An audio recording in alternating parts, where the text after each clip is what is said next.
Amy is with us in Michigan. Hi, Amy. Welcome to the Dave Ramsey Show. Hi, Dave. It's an honor to speak with you. Thank you for taking my call. Sure. What's up? So I know that I'm a single mom with 3 children, and I know I have the right to file for child support on my ex-boyfriend. But I just want to know if it is the moral thing to do or the godly thing to do in this situation. I've never filed for child support. I've had children with him for 5.5 years, and he has never paid except for maybe like 6 payments just in cash, just random payments, but he's never, other than about 6 payments of a couple $100s, he's never paid me anything for the children. And I'm hesitant in filing support on him because, number one, he's an undocumented immigrant. So I'm afraid he will get in trouble or he will get found out and get in trouble with ICE for working under a false identity. I'm not sure that he still does, but I know he has a job, and so he may still be working under a false name. And then the other reason I'm scared about filing for support on him is just the fact that I kind of told him to get out of my children's and my life because he's highly emotionally abusive. And so I kind of feel like how this is just not right for me to file for support if I basically told him to exit our lives. And the third thing, the reason that I'm hesitant in asking for support from him is that when I wanted to have a sibling for our daughter, I told him, will you please help me to have a sibling for our daughter? And he's like, well, sure, but I can't pay for that, right? And because I can't even pay for our daughter, so I'm not going to pay anything, and so I'll help you as long as you're cool with me not paying anything. And I was like, oh, absolutely, that's totally fine. Don't worry about it. I'll take care of it. Well, that was back when my income was really good, but I'm a little broke now and basically having to take out loans to get groceries and things like that. And so I'm just like, what do I do? But I don't want to do the wrong thing just because I can't get groceries either. So I just need your advice. Well, there's so much going on here.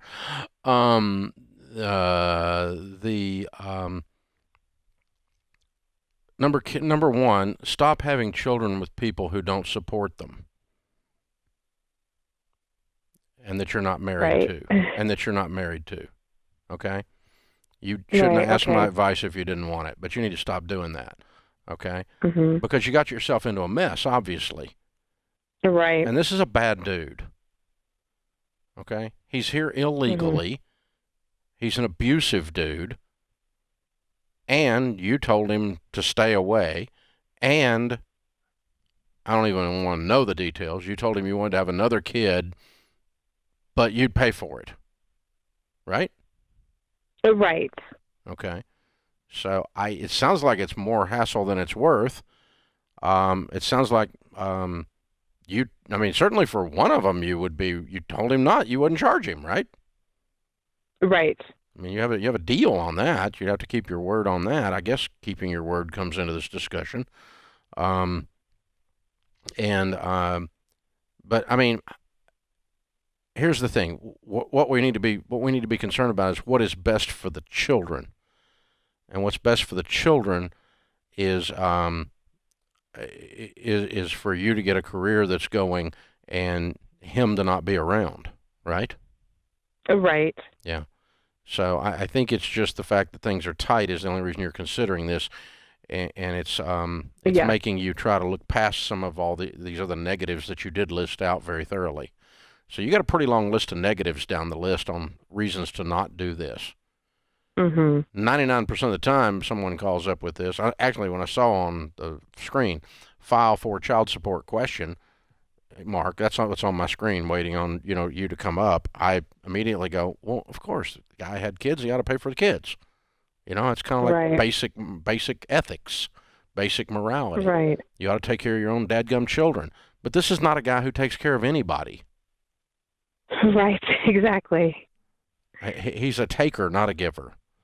And so, and you've got to commit in your life, for the sake of your current 3 children, to not let this pattern continue in your life, right? Yes, definitely. Okay. All right. So, yeah, you do that and you work on your career and your character and you grow and you take care of these kids. Because, number one, you probably don't get any money out of him either. That's the other negative on the list. Because as soon as they come to try to take money from him at work, he's gone. I mean, you're not going to be able to find this guy. He's going to be a ghost. And, as soon as he appears, he's going to disappear. Um, and it would, no, it's not worth it. There's too much negative and almost no positive to going after him for this. The thing you do is you learn the negative things that got you into this situation and you don't replicate those. You don't continue in those patterns. And then you do some things in your personal life to get your income up to be able to take care of these kids. It may include moving near family. It may include whatever to get some support around you to cause it to happen. Sorry, I wish I had a better answer, but it is a complicated question.